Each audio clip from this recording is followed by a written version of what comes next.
हर हर महादेव सभी को। जय संतोषी माँ। अगर आप शुक्रवार का व्रत करते हैं तो शुक्रवार की व्रत कथा अवश्य सुननी या पढ़नी चाहिए। ऐसा करने से माता की कृपा प्राप्त होती है, पूजा अर्चना संपूर्ण होती है। इस वीडियो में हम आपको संपूर्ण व्रत कथा के बारे में बता रहे हैं। आइए जानते हैं शुक्रवार की व्रत कथा के बारे में। एक गांव में एक बुढ़िया रहती थी जिसके 7 बेटे थे। 6 बेटे कमाने वाले थे और एक बेटा निकम्मा था। बुढ़िया माँ 6 पुत्रों का झूठा 7वें पुत्र को देती। 7वां पुत्र एक दिन अपनी पत्नी से बोला, देखो मेरी माता का मुझ पर कितना प्रेम है। वह बोली, क्यों नहीं, सबका झूठा बचा हुआ तुमको खिलाती है। वह बोला, जब तक अपनी आंखों से न देखे मान नहीं सकता। पत्नी ने हंसकर कहा, देख लोगे तब तो मानोगे। कुछ दिन बाद एक बड़ा त्योहार आया। घर में 7 प्रकार के भोजन और चूरमा के लड्डू बने। वह अपनी पत्नी की बात को जांचने के लिए सिर दर्द का बहाना बनाकर पतला कपड़ा सर पर लेकर रसोई में जाकर सो गया और कपड़े से सब देखता रहा। 6 भाई भोजन करने आए। उसने देखा माँ ने उनके लिए सुंदर सुंदर आसन बिछाए, 7 प्रकार की रसोई परोसी और आग्रह कर करके उन्हें भोजन कराती रही। वह सब देखता रहा। 6 भाई भोजन करके उठ गए। तब माँ ने उनकी 5 थालियों में से लड्डुओं का टुकड़े को उठाया और एक लड्डू बनाया। झूठन साफ कर माँ ने उसे पुकारा, उठ बेटा उठ, तेरे भाइयों ने भोजन कर लिया, तू भी उठकर भोजन कर ले। उसने कहा, मुझे भोजन नहीं करना है, मैं प्रदेश जा रहा हूँ। माता ने कहा, कल जाना हो तो आज ही जा।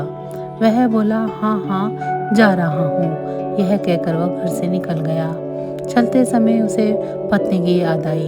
वह गौशाला में कंडे थाप रही थी।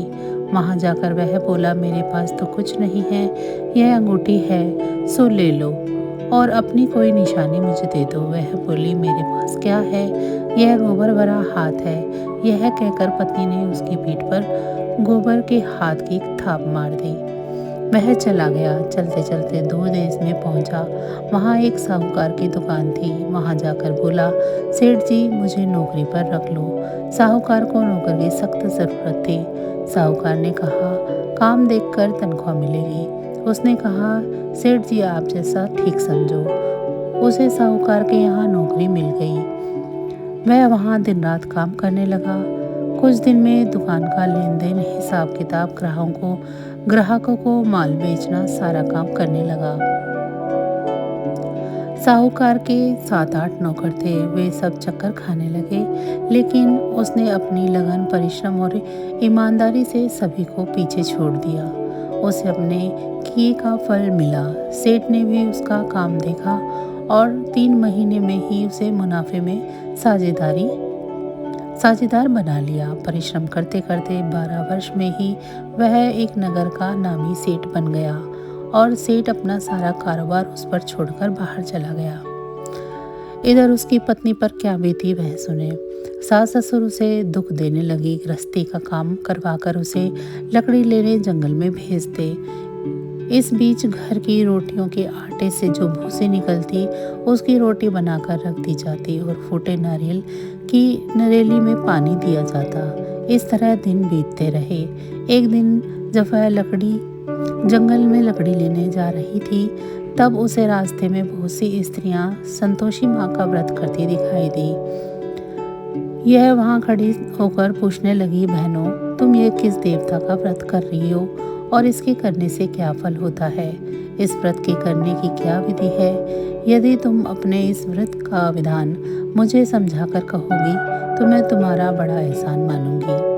उनमें से एक स्त्री बोली, सुनो, यह संतोषी माँ का व्रत है। इसके करने से निर्धनता, दरिद्रता का नाश होता है, लक्ष्मी आती है, मन की चिंताएं दूर होती हैं, मन को प्रसन्नता और शांति मिलती है, निपुति को पुत्र मिलता है, प्रीतम बाहर गया हो तो वह शीघ्र लौट आता है, कुंवारी कन्याओं को मन पसंद वर मिलता है, चलता मुकदमा खत्म हो जाता है, कलह कलेश की निवृत्ति हो, मुख शांति रहती है।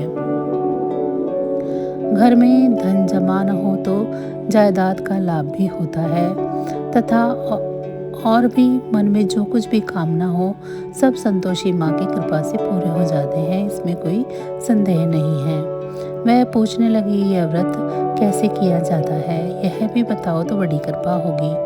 वह स्त्री कहने लगी, बिना परेशानी श्रद्धा और प्रेम से जितना भी बन सके प्रसाद लेना, 5.25 पैसे या 5.25 आने तथा इससे भी ज़्यादा शक्ति और भक्ति के अनुसार गुड़ और चना लें। हर शुक्रवार को निराहार रहकर कथा कहना सुनना।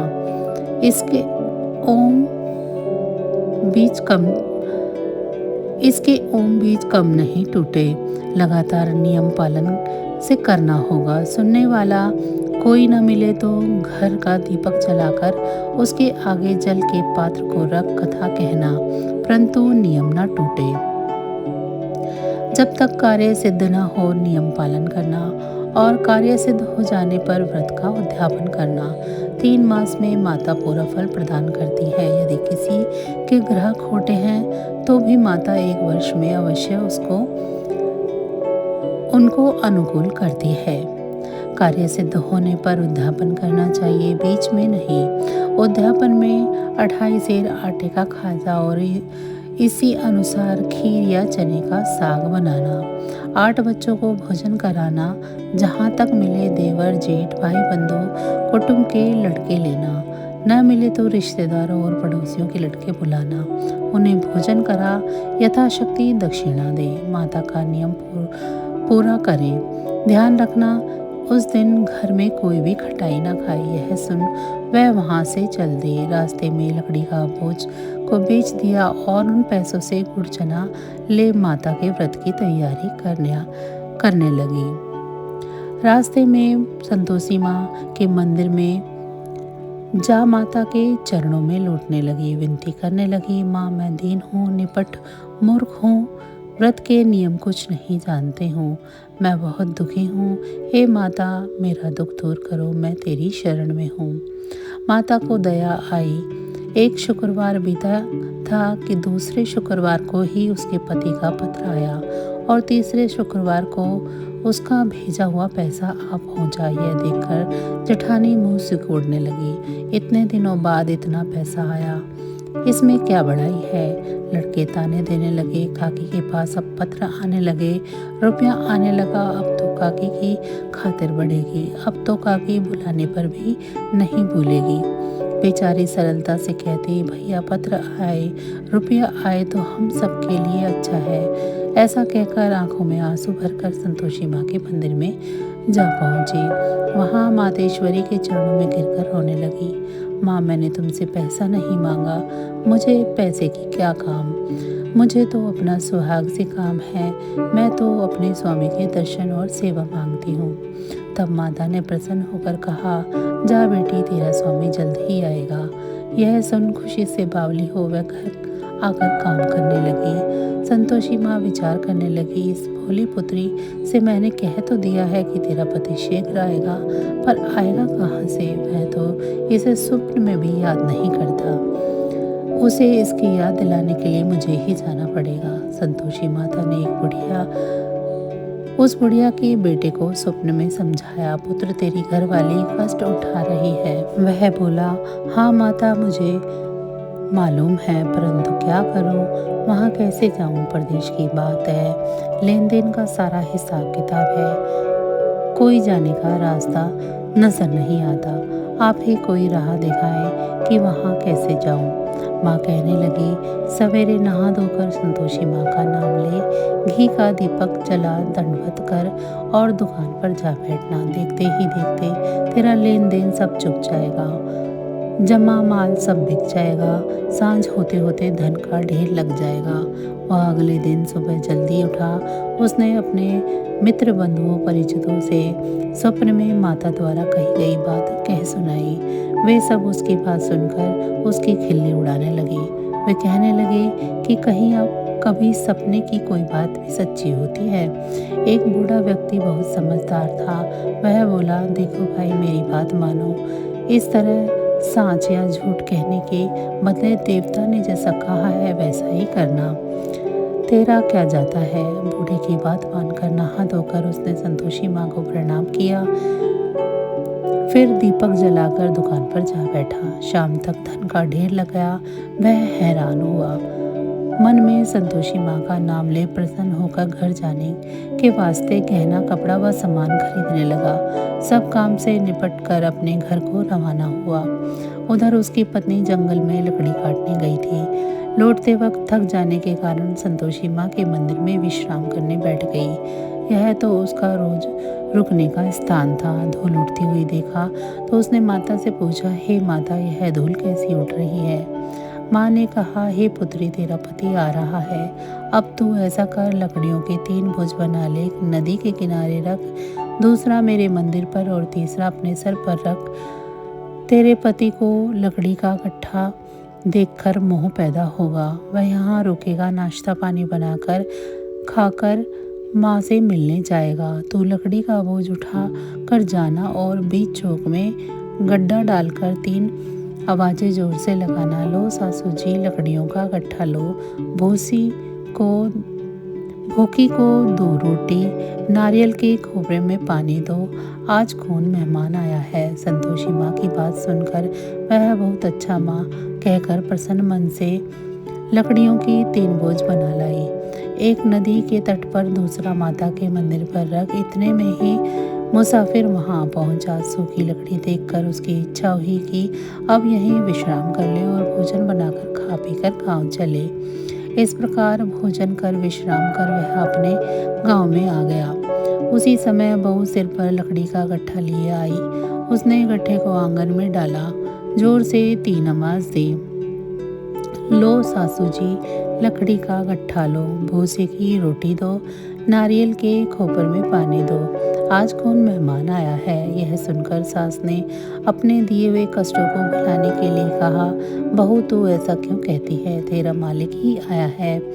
बैठ, मीठा भात खाकर कपड़े गहने पहन। पत्नी की आवाज़ सुनकर उसका स्वामी बाहर आया और उसके हाथ में पहनी अंगूठी देखकर व्याकुल हो गया। उसने माँ से पूछा, माँ ये कौन है। माँ बोली, बेटा तेरी ही पत्नी है। आज 12 वर्ष हो गए हैं जब से तू गया है। तब से सारे गांव में जानवर की तरह भटकती फिरती है, काम काज कुछ नहीं करती, 4 समय आकर खा जाती है। अब मुझे देखकर भूसे की रोटी और नारियल के खोपरे में पानी मांगती है। वह बोला, माँ मैंने इसे भी देखा है और तुम्हें भी। मुझे दूसरे घर की चाबी दो, मैं वहाँ रहूँगा। ठीक है बेटा, जैसी तेरी मर्जी, कहकर माँ ने चाबी का गुच्छा बेटे के सामने रख दिया। उसने दूसरे घर को खोलकर सारा सामान जमाया। एक ही दिन में वह राजा के महल जैसा ठाट बाट बन गया। अब क्या था, वह सुख भोगने लगी। अगला शुक्रवार उसने पति से कहा, मुझे संतोषी माता का उद्यापन करना है। पति बोला, बहुत अच्छा, खुशी से कर लो। वह उद्यापन की तैयारी करने लगी। जेठ के लड़कों को भोजन के लिए कहने गई। उन्होंने मंजूर किया, परंतु पीछे से जेठानी ने अपने बच्चों को सिखाया, देख रहे भोजन के समय सब खटाई मांगना, जिससे उसका उद्यापन पूर्ण न हो सके। लड़के भोजन करने आए, खीर पेट भर खाई, परंतु बाद में आते समय ही कहने लगे, हमें कुछ खटाई खाने को दो, खीर खाना हमें नहीं भाता, देखकर अरुचि होती है। लड़के उठ खड़े हुए, बोले, पैसे लाओ। भोली बहू कुछ न जानती थी, उसने उन्हें पैसे दे दिए। लड़कों ने बाजार जाकर उन पैसों से इमली खरीदी और खाई। यह देखकर बहू पर माता जी का कोप हुआ। राजा के दूत उसके पति को पकड़कर ले गए। अब सब मालूम हो जाएगा जब जेल की रोटी खाएगा। बहू से यह वचन सहन नहीं हुए। वह संतोषी माता के मंदिर में गई और कहने लगी, माता तुमने यह क्या किया, हंसकर क्यों रुलाने लगी। माता बोली, पुत्री तूने मेरा व्रत भंग किया है, इतनी जल्दी सब बातें भुला दी। वह बोली, माता भूली तो नहीं हूँ, ना कुछ अपराध किया है, मुझे तो लड़कों ने भूल में डाल दिया, मुझे क्षमा करो माँ। माँ बोली, ऐसी भूल भी कहीं होती है, यह वह बोली, अब कोई भूल नहीं होगी। अब बताओ मेरे पति कैसे आएंगे? माँ बोली, पुत्री, जा, तेरे पति तुझे रास्ते में ही आता मिलेगा। वह मंदिर से निकलकर बाहर गई तो रास्ते में उसे अपना पति आता हुआ दिखाई दिया। उसने पूछा, कहाँ गए थे? वह बोला, इतना धन जो कमाया है उसका कर राजा ने मांगा था, वह भरने गया था। वह प्रसन्न होकर बोली, भला हुआ, अब घर चलो। फिर अगला शुक्रवार आया। वह बोली, मुझे माता का उद्यापन करना है। पति ने कहा, ठीक है, करो। फिर जेठ के लड़कों को भोजन के लिए कहने गई। जेठानी ने लड़कों को सिखाया कि तुम पहले ही खटाई मांगना। लड़के भोजन करने बैठे, लेकिन भोजन करने से पहले ही कहने लगे, हमें खीर पूरी नहीं भाती, जी बिगड़ता है, कुछ खटाई खाने को दो। वह बोली, खटाई खाने को नहीं मिलेगी, खाना हो तो खाओ। उनके उठकर चले जाने पर उसने ब्राह्मणों के लड़कों को बुलाकर भोजन करवाया। दक्षिणा की जगह उन्हें एक एक फल दिया। इससे संतोषी माँ प्रसन्न हो गई। माता की कृपा से 9 बाद उसको एक चंद्रमा के समान एक पुत्र की प्राप्ति हुई। पुत्र को लेकर वह प्रतिदिन संतोषी माँ के मंदिर में जाने लगी। माँ ने सोचा कि यह रोज आती है, आज क्यों ना मैं इसके घर चलूं, इसका आसरा देखूं तो सही। यह विचार कर माता ने भयानक रूप बनाया। गुड़ और चने से मुख सना, ऊपर से मुंड के समान होठ, उस पर मक्खियाँ भिनभिना रही थी। दहलीज पर पैर रखते ही उसकी सास चिल्लाई, देख रे, कोई चुड़ैल डाकनी आई है, आ रही है, लड़कों इसे भगाओ, नहीं तो ये सबको खा जाएगी। बहू रोशनदान से देख रही थी। वह प्रसन्न हो उठी, आज मेरी माता मेरे घर आई है, यह कहकर दूध पीते बच्चे को गोद से उतार दिया। इस पर उसकी सास क्रोध में भरकर बोली, अरे इसे देखकर कैसे उतावली हुई है, जो बच्चे को भी पटक दिया। इतने में माँ के प्रताप से जहाँ देखो वहाँ ही लड़के नजर आने लगे। यह बोली, माँ जी मैं जिनका व्रत करती हूँ यह वही संतोषी माँ है। इतना कहकर उसने झट से घर के सारे किवाड़ खोल दिए। सबने माता के चरण पकड़ लिए और विनती कर कहने लगी, हे माता, हम मूर्ख हैं, अज्ञानी हैं, तुम्हारे व्रत की विधि हम नहीं जानते, तुम्हारा व्रत भंग कर हमने बड़ा ही अपराध किया है। हे माता, आप हमारे अपराधों को क्षमा करो। इस प्रकार बार बार कहने पर संतोषी माता प्रसन्न हुई। इसके बाद उसकी सास कहने लगी, हे संतोषी माता, आपने बहू को जैसा फल दिया है वैसा सबको देना। जो यह कथा सुने या पढ़े उसके सभी मनोरथ पूर्ण करना। जय माँ वैभव लक्ष्मी। पूजा उपासना तो जैसे भारतीयों की सांसों में बसा हुआ है। शायद ही ऐसा कोई दिन गुजरता होगा जब कोई खास पूजा का संयोग न बनता हो। सप्ताह के हर दिन के अनुसार भी विशेष पूजा का विधान है। शुक्रवार को देवी लक्ष्मी का व्रत रखा जाता है, इसे वैभव लक्ष्मी भी कहा जाता है। पूजा उपासना हम भारतीयों की सांसों में बसा हुआ है। इस व्रत को स्त्री या पुरुष कोई भी कर सकता है। इस व्रत को करने से उपासक को धन और सुख समृद्धि की प्राप्ति होती है। घर परिवार में लक्ष्मी का वास बनाए रखने के लिए भी यह व्रत उपयोगी है।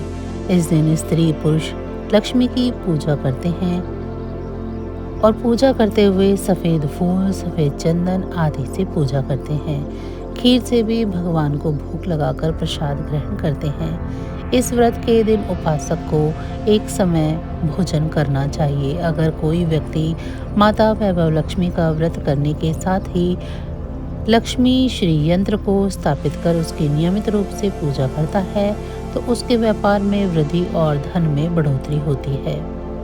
चलिए अब जान लेते हैं व्रत कथा के बारे में। किसी शहर में अनेक लोग रहते थे। सभी अपने अपने कामों में लगे रहते थे। किसी को किसी की परवाह नहीं थी। भजन, कीर्तन, भक्ति भाव, दया, माया, परोपकार जैसे संस्कार कम हो गए। शहर में बुराइयां बढ़ गई थी।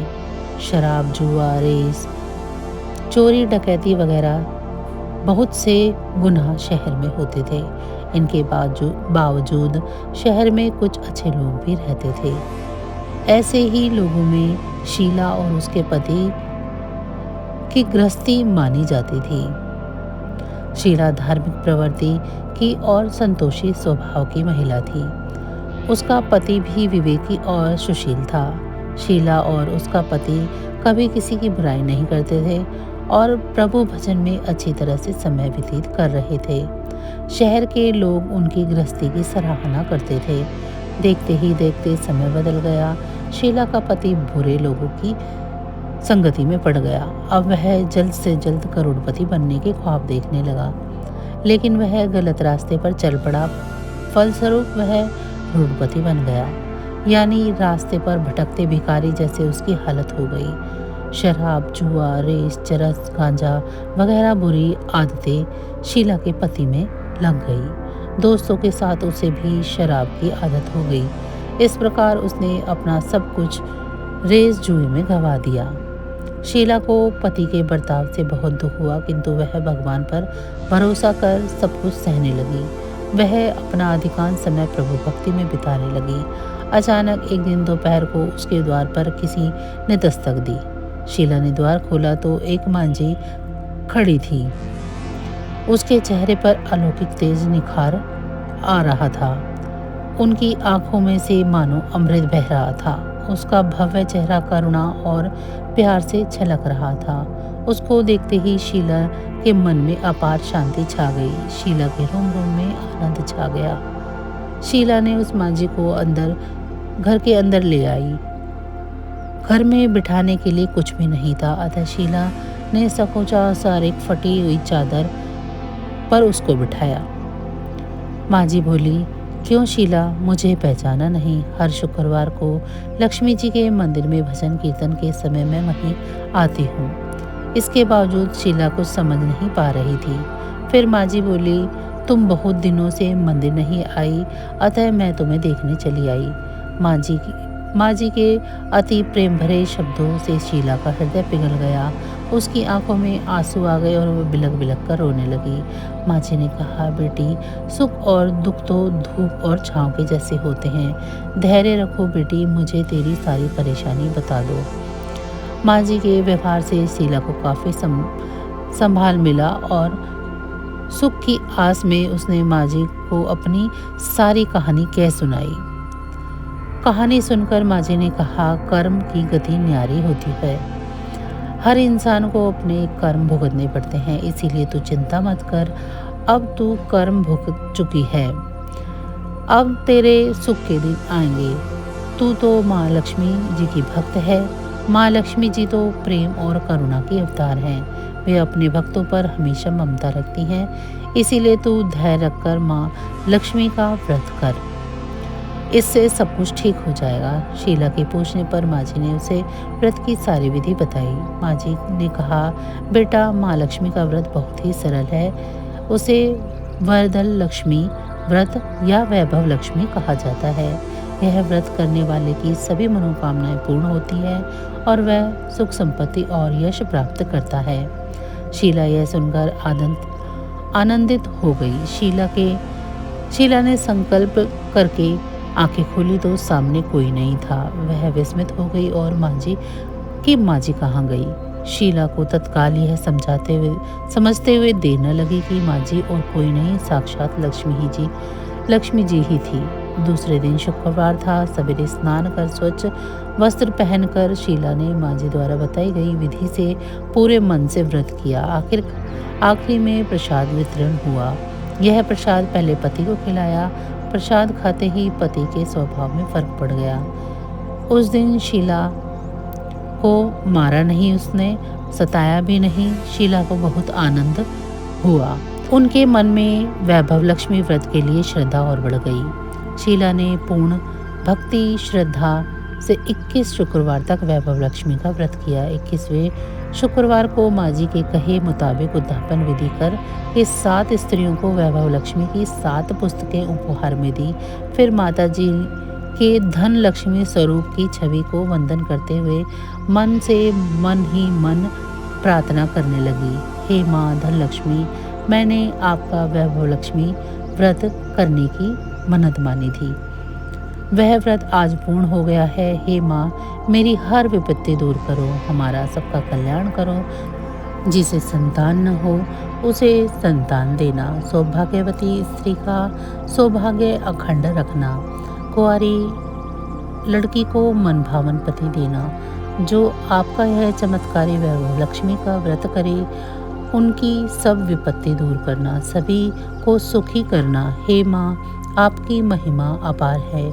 ऐसा बोलकर लक्ष्मी जी के धन लक्ष्मी स्वरूप की छवि को प्रणाम किया। व्रत के प्रभाव से शीला का पति अच्छा आदमी बन गया और कड़ी मेहनत करके व्यवसाय करने लगा। उसने तुरंत शीला के गिरवी गहने भी छुड़ा लिए। घर में धन की बाढ़ सी आ गई। घर में पहले जैसे सुख शांति छा गई। वैभव लक्ष्मी व्रत का प्रभाव देखकर मोहल्ले की स्त्रियां भी विधि पूर्वक वैभव लक्ष्मी का व्रत करने लगी।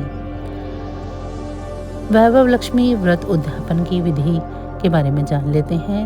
7, 11 या 21 जितने भी शुक्रवारों की मन्नत मांगी हो, उतने शुक्रवार तक यह पूरी श्रद्धा तथा भावना के साथ रखना चाहिए। आखिरी शुक्रवार को इसका शास्त्रीय विधि के अनुसार उद्यापन करना चाहिए। आखिरी शुक्रवार को प्रसाद के लिए खीर बनानी चाहिए। जिस प्रकार हर शुक्रवार को हम पूजन करते हैं, वैसे ही करना चाहिए। पूजन के बाद माँ के सामने एक श्रीफल फोड़ें। फिर कम से कम 7 कुंवारी कन्याओं या सौभाग्यशाली स्त्रियों को कुमकुम का तिलक लगाकर माँ वैभव लक्ष्मी की व्रत कथा की पुस्तक की एक प्रति उपहार में देनी चाहिए और सभी को खीर का प्रसाद भी देना चाहिए। इसके बाद माँ लक्ष्मी जी को श्रद्धा सहित प्रणाम करना चाहिए। फिर माता जी के धन लक्ष्मी स्वरूप की छवि को वंदन करके भाव से मन ही मन प्रार्थना करें। हे माँ धन लक्ष्मी, मैंने आपका वैभव लक्ष्मी व्रत करने की मन्नत मानी थी, वह व्रत आज पूर्ण किया है। हे माँ, हमारी सभी मनोकामनाएं पूर्ण करे, हमारी हर विपत्ति दूर करो, हमारा सबका कल्याण करो। जिससे संतान न हो, उसे संतान देना। सौभाग्यशाली स्त्री का अखंड सौभाग्य रखना, कुंवारी लड़की को मन भावन पति देना और जो आपकी चमत्कारी वैभव लक्ष्मी का व्रत करे, उनकी सभी विपत्ति दूर करना, सभी को सुखी करना। हे माँ, आपकी महिमा अपार है, आपकी जय हो। ऐसा बोलकर लक्ष्मी जी के धन लक्ष्मी स्वरूप की छवि को प्रणाम करें। अन्नपूर्णा का 21 दिवसीय यह व्रत अत्यंत चमत्कारी फल देने वाला है। यह व्रत मार्गशीर्ष मास के शुक्ल पक्ष की प्रतिपदा से शुरू होकर 21 दिन तक किया जाता है। इस व्रत में अगर व्रत न कर सकें तो एक समय भोजन करके भी व्रत का पालन किया जा सकता है।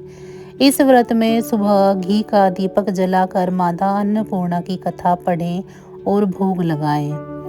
अन्नपूर्णे सदापूर्णे शंकर प्राण वल्लभे ज्ञान वैराग्य सिद्धार्थम भिक्षाम देहि च पार्वती माता च पार्वती देवी पिता देवो महेश्वरा बंधवा शिव भक्ता च स्वदेशो भुवनत्रयम्। एक समय की बात है, काशी निवासी धनंजय की पत्नी का नाम सुलक्षणा था। उसे अन्य सब सुख प्राप्त थे, केवल निर्धनता ही उसके दुख का कारण थी। यह दुख उसे हर समय सताता था। एक दिन सुलक्षणा पति से बोली, हे स्वामी, आप कुछ उद्यम करो तो काम चले, इस प्रकार कब तक काम चलेगा।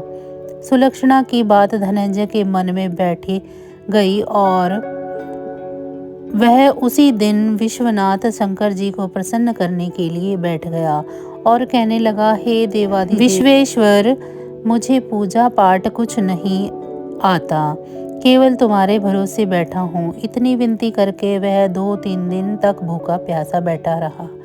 यह देखकर भगवान शंकर ने उसके कानों में अन्नपूर्णा अन्नपूर्णा अन्नपूर्णा इस प्रकार 3 बार कहा। यह कौन है, क्या कह गया? इसी सोच में धनंजय पड़ गया कि मंदिर से आते ब्राह्मणों को देखकर पूछने लगा, पंडित जी, ये अन्नपूर्णा कौन है? ब्राह्मणों ने कहा कि तू अन्न छोड़कर बैठा है, सो तुझे अन्न की ही बात सूझती है।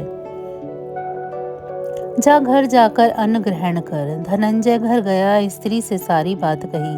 वे बोली, हे नाथ, आप चिंता ना करें, स्वयं शिवजी ने यह मंत्र दिया है, वे स्वयं ही खुलासा करेंगे। आप फिर जाकर उनकी आराधना करो। धनंजय फिर जैसे के तैसा पूजा में बैठ गया। रात्रि में शंकर जी ने आज्ञा दी, कहा तू पूर्व दिशा में चला जा। वह अन्नपूर्णा का नाम जपता जाता और रास्ते में फल खाता, झरनों का पानी पीता जाता। इस प्रकार कितने ही दिनों तक चलता रहा। वहां उसे चांदी सी चमकती वन में शोभा दिखने में आई। सुंदर सरोवर देखने में या उसके किनारे कितनी ही अप्सराएं झुंड बनाए बैठी थी। एक कथा कहती थी और सब माँ अन्नपूर्णा इस प्रकार बार बार कहती थी। यह अघन मास की उजैली रात्रि थी और आज से ही व्रत का आरंभ था। जिस शब्द की खोज करने वह निकला था वह उसे वहां सुनने को मिला। धनंजय ने उनके पास जाकर पूछा, हे देवियों, आप यह क्या कर रही हो? उन सब ने कहा, हम सब माँ अन्नपूर्णा का व्रत करती हैं। व्रत करने से की गई पूजा से क्या होता है, यह किसने किया और इसे कब किया जाए, कैसा व्रत है, मुझे भी इसकी विधि को बताओ। वे कहने लगी, इस व्रत को हर कोई कर सकता है। 21 दिन तक के लिए 21 गांठ का सूत लेना चाहिए। 21 दिन यदि ना बने तो एक दिन का उपवास करें। यह भी ना बने तो केवल कथा सुनकर प्रसाद लें। निराहार रहकर कथा कहें, कथा सुनने वाला कोई न हो तो पीपल के पत्तों को रख सुपारी या घृत कुमारी वृक्ष के सामने कर दीपक को साक्षी कर सूर्य, गाय, तुलसी या महादेव को बिना कथा सुनाए मुख में दाना न डाले। यदि भूल से कुछ पड़ भी जाए तो एक दिवस का उपवास फिर करें। व्रत के दिन क्रोध न करें, न झूठ बोलें। धनंजय बोला, इस व्रत के करने से क्या होगा? वे कहने लगी, इसके करने से अंधों को नेत्र मिले, लूलों को हाथ मिले, निर्धन के घर धन आए, बांझी को संतान मिले, मूर्ख को विद्या आए। जो जिस कामना से इस व्रत को करता है माँ उसकी इच्छा पूरी करती है। वह कहने लगा, बहनों, मेरे भी धन नहीं है, विद्या नहीं है, अभी तो कुछ भी नहीं है। मैं तो दुखिया ब्राह्मण हूँ, मुझे इस व्रत का सूत दोगी? तो उन्होंने कहा, हाँ भाई, तेरा कल्याण हो, तुझे देंगी, ले इस व्रत का मंगलसूत्र ले। धनंजय ने व्रत किया। व्रत पूरा हुआ तभी सरोवर में से 21 खंड की स्वर्ण सीढ़ी हीरा मोती जड़ी हुई प्रकट हुई। धनंजय जय अन्नपूर्णा अन्नपूर्णा कहता जाता था। इस प्रकार कितनी ही सीढ़ियां उतर गया तो क्या देखता है कि करोड़ों सूर्य के प्रकाशमान अन्नपूर्णा का मंदिर है। उसके सामने स्वर्ण सिंहासन पर माता अन्नपूर्णा विराजमान है। सामने भिक्षा हेतु शंकर भगवान खड़े हैं। देवांगनाएं चवर डुलाती हैं। कितने ही हथियार बांधे पहरा देती हैं। धनंजय दौड़कर जगदम्बा के चरणों में गिर गया। देवी उसके मन का कलेश जान गई। धनंजय कहने लगा, माता, आप तो अंतर्यामी हो, आपको अपनी दशा क्या बताऊं? माता बोली, मेरा व्रत किया है, जा संसार तेरा सत्कार करेगा। माता ने धनंजय की जीवा पर बीज मंत्र लिख दिया। तब तो उसके रोम रोम में विद्या प्रकट हो गई। इतने में क्या देखता है कि वह काशी विश्वनाथ के मंदिर में खड़ा है। माँ का वरदान ले धनंजय घर आया। सुलक्षणा से सब बात कही। माता जी की कृपा से उसके घर में संपत्ति उमड़ने लगी। छोटा सा घर बहुत बड़ा गिना जाने लगा। जैसे शहद के छत्ते में मक्खियां जमा होती हैं, उसी प्रकार अनेक सगे संबंधी आकर उसकी बड़ाई करने लगे। कहने लगे, इतना धन और इतना बड़ा घर, सुंदर संतान नहीं तो इस कमाई का कौन भोग करेगा? सुलक्षणा से संतान नहीं है, इसीलिए तुम दूसरा विवाह करो। अनिच्छा होते हुए भी धनंजय को दूसरा विवाह करना पड़ा और सती सुलक्षणा को सौत का दुख उठाना पड़ा। इस प्रकार दिन बीतते गए। फिर अघन मास आया। नए बंधन से बंधे पति से सुलक्षणा ने कहलाया कि हम व्रत के प्रभाव से सुखी हुए हैं। इस कारण यह व्रत छोड़ना नहीं चाहिए। यह माता जी का प्रताप है जो हम इतने संपन्न और सुखी हैं। सुलक्षणा की बात सुन धनंजय उसके यहाँ आया और व्रत में बैठ गया। नई बहू को भी इस व्रत की खबर नहीं थी। वह धनंजय के आने की राह देख रही थी। दिन बीतते गए और व्रत पूर्ण होने में 3 दिवस बाकी थे कि नई बहू को खबर पड़ी। उसके मन में ईर्ष्या की ज्वाला दहक रही थी। सुलक्षणा के घर आ पहुंची और उसने वहां भगदड़ मचा दी। वह धनंजय को अपने साथ ले आई। नए घर में धनंजय को थोड़ी देर के लिए निद्रा ने आ दबाया। इसी समय नई बहू ने उसका व्रत का सूत तोड़कर आग में फेंक दिया। तब तो माता जी का कोप जाग गया। घर में अकस्मात आग लग गई। सब कुछ जलकर खाक हो गया। सुलक्षणा जान गई और पति को फिर अपने घर ले आई। नई बहू रूठ कर पिता के घर जा बैठी। पति को परमेश्वर मानने वाली सुलक्षणा बोली, नाथ घबराना नहीं, माता जी की कृपा अलौकिक है। पुत्र कपूत हो सकता है पर माता कुमाता नहीं होती। जब आप श्रद्धा और भक्ति से आराधना शुरू करोगे तो माता अवश्य प्रसन्न होगी। वे जरूर हमारा कल्याण करेंगी। धनंजय फिर माता के पीछे पड़ गया। फिर वही सरोवर सीढ़ी प्रकट हुई। उसमें माँ अन्नपूर्णा कहकर वह उतर गया। वहां जहाँ माता जी के चरणों में रुंदन करने लगा।